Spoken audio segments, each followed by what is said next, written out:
We are on an absolute roll here. So let's keep the momentum going. We just trained our ViT feature extractor and we got fantastic results on the pizza, steak, and sushi dataset, 20%. And in fact, it looks like if we did keep training for longer, we might get even better results. But that's enough for now. We want to deploy a model as quickly as possible. Then we can improve it later on. So saving ViT feature extractor. How can we save our model? So luckily for us, save model. Us from the past, we created a little script in goingmodular.goingmodular called utils, which contains the helpful function, utils.saveModel, and we can pass it in a model, which is of course our ViT feature extractor, and our target directory, target dir, which is going to be models, and then the target name. So let's go model name. What should we call this one? Let's give it something similar to our FNet B2 model, but of course it's going to have ViT. So we want pre-trained ViT feature extractor, and then we'll finish off with pizza, steak, sushi, 20%. Now, of course, you can get as creative as you like with your file names. That's just what I'm going to call mine.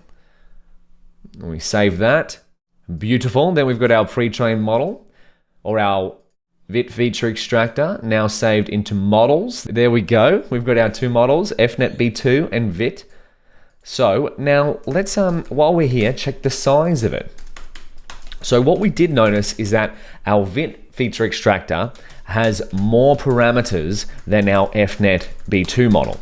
Now, this is important to take into account, is that even though from what it looks like so far, our ViT feature extractor model performs better on the test data set than our FNet B2 model, it may have a larger footprint. But let's find that out with code. And that larger footprint might affect where we're able to deploy it. Because if we want to deploy Food Vision Mini as a fast working model to a mobile device or on the mobile web, well, then we can't have exorbitantly large models. So we're going to do the exact same thing we did before with FNet B2, but this time with ViT. We're going to get the pre-trained model size, or the feature extractor model size, whatever you'd like to call it. The path to the model is, of course, this saved model that we've saved here. And then we can get stat and st size. That's what we did before, right? Oh, we need to get a little print out here. Print, we might convert this, or divide this by 1 million or thereabouts to convert to bytes. Bytes to megabytes, that is. So pre-trained ViT feature extractor model size is going to be pre-trained ViT model size and then megabytes. What do we think it's going to be? Oh my goodness, 327 megabytes. Now, what was our pre-trained FNet B2 model size? 29 megabytes, or just under 30. And if we round this, we'll keep it at 327. Now, that's something to take into consideration here. We're gonna plot this later on in a comparison chart, but when you're deploying your model, you have to take into concern what are your compute restraints. Of course, if we had unlimited compute power, we would definitely go the biggest model, best performing model that we could get.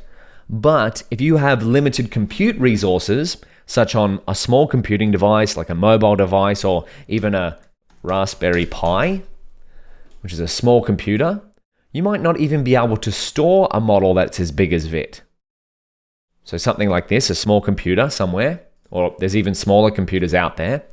So that's why we check out the model size, and we're going to compare it to performance later on. So I think that's all that's left to do for the ViT feature extractor, is if we want to compare our models across a whole range of different statistics and characteristics, we would like to start collecting ViT feature extractor stats. So we'd like the same statistics as our FNet B2 model. So that way we can compare them directly across a range of different things. So give that a shot, collecting some ViT feature extractor stats. We would like the same ones as our FNet B2 feature extractor. such as test loss, test accuracy, number of parameters, and the model size.